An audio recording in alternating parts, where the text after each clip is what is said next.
Welcome to our owner experience series on the Aquila 32 Sport, where we share our experiences, tips, and fixes for the Aquila. This video will cover some must-have items for your boat.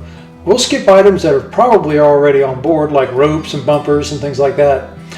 Let's assume that you need a go bag that's made up of probably more than one bag, but will contain items that you don't plan on having on board every day, but rather would be packed for longer overnight trips. So what's an hour go bag? Well, it would include changes of clothing, shaving or makeup bag, shower items like shampoo and body soap, pots, pans, and kitchen gadgets, disposable plates, cups, and eating utensils, which will save you water, paper towels, a few trash bags that can be disposed of when you stop, a couple of fishing poles and gear, cooking spices, backpacks, and a method of portable transportation. We will at some point plan on anchoring and spending the night on board, but like most, we plan on making reservations at a B&B or VRBO and stay the night or two at a marina. So you can always catch an Uber or you can take your own transportation. I've seen folks use electric scooters and bicycles, which work great. We opted, however, for a couple of electric bikes that we found for just under $800. And I found some bags that we can put them in. That makes it a lot easier to get out of storage. Since we don't have a generator, the starboard side rear seat has a ton of room where we like to store our large items. The bikes make it easy to get around on your own schedule, and batteries can be charged when you're underway, but they're about twice the price of a good scooter. If you don't get the saddlebags on the bike, you may want to opt in for a couple of backpacks. So it's a good idea to have some items on board at all times to perform minor maintenance. The first item is a flashlight. I like the ones that strap to my head to keep my hands free. This one is rechargeable, which is super nice and very bright. I also like to keep a screwdriver with bits and a couple pair of pliers.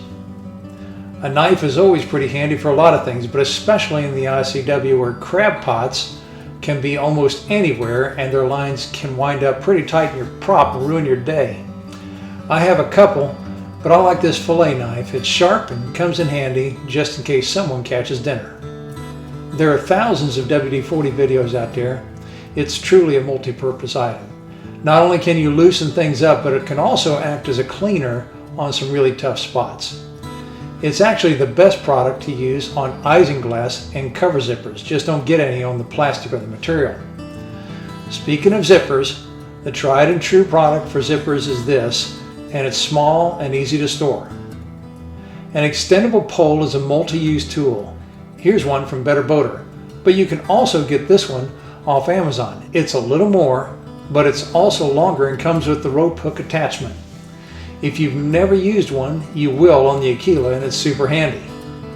You can also buy lots of other fun attachments. We found the broom end off Amazon, which was a must because you can see every speck of debris that hits those white Aquila floors. We also picked up the Better Boater deck brush at Walmart, which has turned out to be great for washing the boat. We also got the squeegee and the attachment to reach the tough to get areas on the windows and isinglass. It's also good on the shower walls and the floors. Inevitably, you're going to run into messes or simply want to keep things clean along the way. There are a lot of products out there for every task we're going to cover in this video. These are only our choices, and I hope these recommendations are helpful. We personally use Lysol all-purpose cleaner on a lot of items, including seats and surfaces, etc. Most everything except for the glass and the chrome. It'll take care of most minor cleaning tasks. For the glass and minor chrome touch-up, I highly recommend the Koenig spray. I use it on my aircraft and it's pretty much streak-free. It dries with a sheen and then you wipe it with a microfiber to finish the surface. It's expensive, but we like it. For the chrome, especially if you see any rust starting, I use Neverdol. It's a very old, tried and tested product and works fantastic on the boat. For bugs or stubborn specks on surfaces, we use a plastic razor. Amazon has a great deal for 6 tools and more blades than you'll probably ever use. Before using it, I'd recommend dampening the surface first. So, when Lysol isn't enough to get your floors and seats clean, we found the combination of Purple Power and Mr. Clean Eraser will bring everything back to new. There's also another product from Marines RX that's more expensive, but it has much bigger pads. Kind of helpful for me. I thought I had the boat perfect once, and then my wife came in behind me and purposely created a perfect line, and the difference was extreme. My wife always, in a nice way, puts me in my place. After you get your seats clean, it's important to put a UV protectant back in place. Most of these are very similar in performance. We use 303. Speaking of 303, there's another product they make that bears mentioning. If you have or are planning to have an EVA foam flooring product installed, like SeaDeck or Marine Mat, you need to have some of the 303 fabric guard from Marine Fabrics on hand. There's a guy that did a video showing 8 products on a piece of EVA foam, and he rubbed in dirt and oil and things like that, and the 303 fabric guard pretty much rejected any penetration of those items, and it just rinsed clean. It was impressive. In the head, there are a couple of items that we recommend having at all times. One of them is hand soap. Amazon has a heck of a deal for 6 bottles that would take you a while to go through. Just to keep your toilet and black water tank fresh, we periodically apply Starbright's fresh toilet treatment after a pump out. This bottle will give you 6 treatments. And don't forget a toilet brush. This one's small and will reach up under the rim. You have to use a special toilet paper made for boats, and here's a good option. Find something at least 2-ply for that sensitive tush in your family. Okay, so this is the shower head holder that I bought off Amazon for a few dollars, and this thing can be stuck anywhere. And I just found a spot right there. It seemed like a good spot for it. So if I come here and bring this up, this fits just like that in there. And you can adjust it to make it spray over or wherever. And you know what? It can also go right up here over the top. I'm sitting on the John right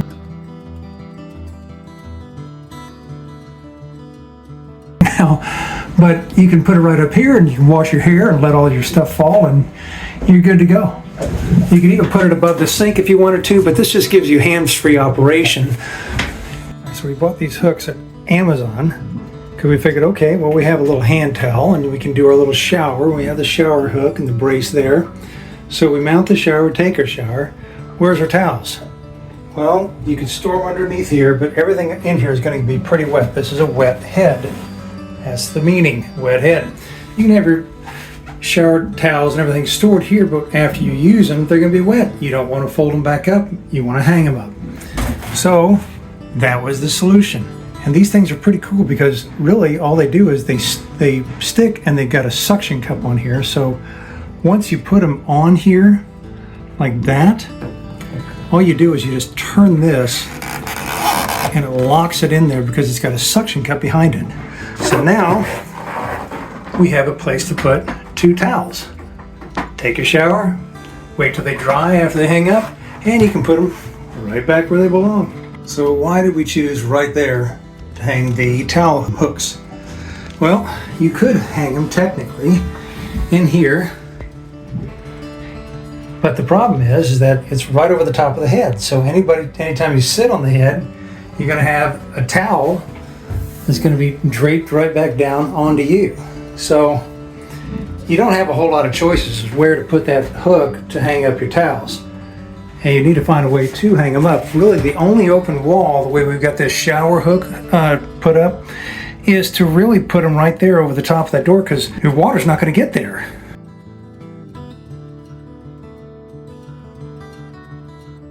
There are a couple of items that we've added to the cabin that really make the boat more comfy for longer trips. First is this microwave that we found on Amazon, and it fits perfectly and has enough power to heat things up quickly. Just to the left of the microwave, there's a small shelf just big enough to fit a single-serve Keurig coffee maker. I'm not a coffee drinker, but the boat ride's going to be a lot more pleasant if my wife gets hers. There's a couple of outlets where it can be handy to plug in the cabin, or even move it to the galley when it's convenient. In the galley, you're going to want to have grill accessories to include a spatula, tongs, and a scrub brush. A small dab of cooking oil wouldn't be a bad idea either to help with cleaning and preservation. Some wooden utensils are a great idea on a boat, and for $12 this was a steal. They clean up good and they won't rust. And if you're going to be around hot things, make sure you have hot pads and a few kitchen towels. In the salon area, there are a couple of items in here that are a must for 2 reasons. One, to keep your interior in new condition, and 2, to make getting in and out of the bench storage easier.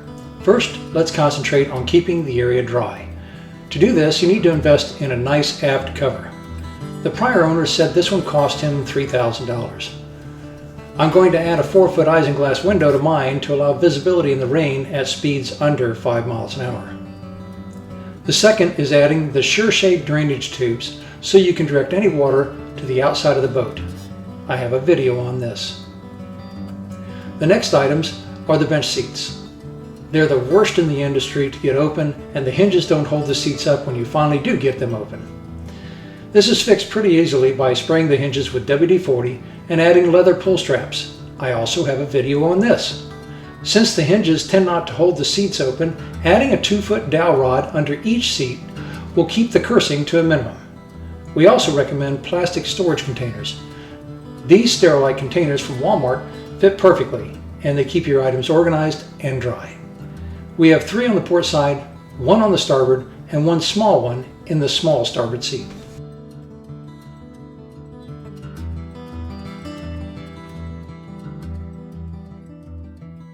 Here's a way to keep those nice motors looking new.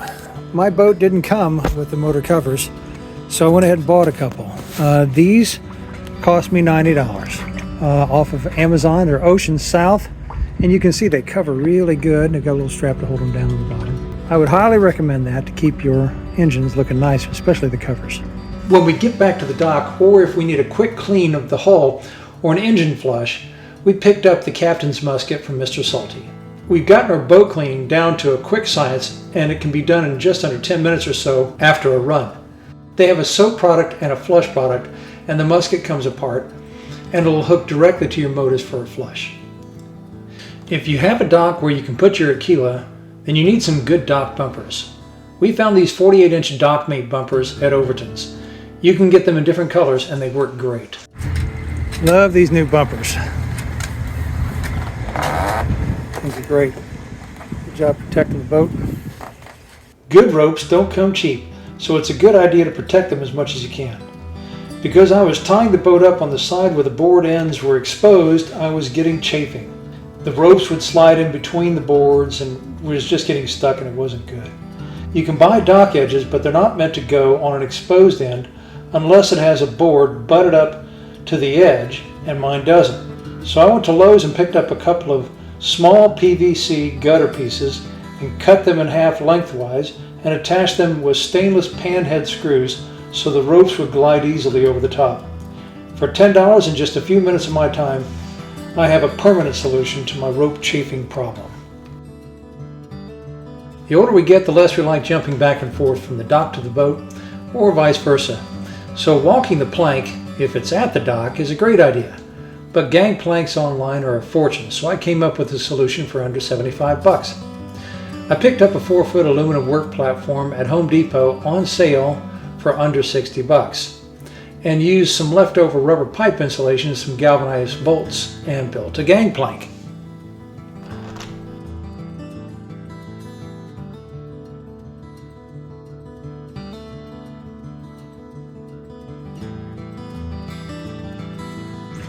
And voila, gangplank.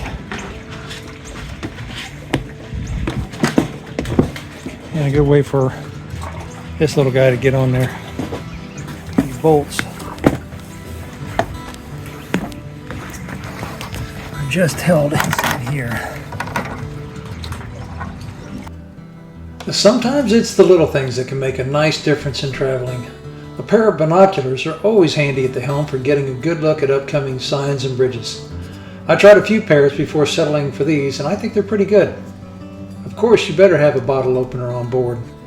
Everybody likes to have a cold one every now and then, except the guy at the helm who's going to have a Diet Coke.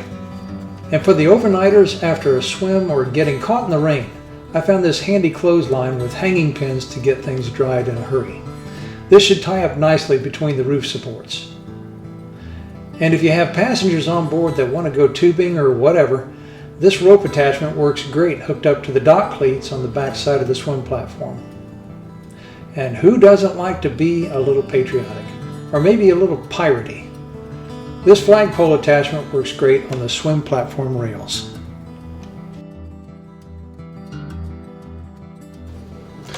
The next item may not be on your must-have list, but I didn't think it was a bad idea if you needed to conserve the house battery by not grilling in the Galley grill, or you just wanted a good hot gas-grilled meal.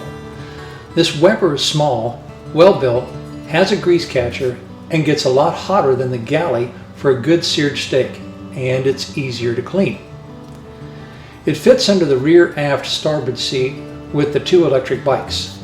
And of course, you'll have to have some small propane tanks, and we store ours in a secure area with soft things under one of the bench seats.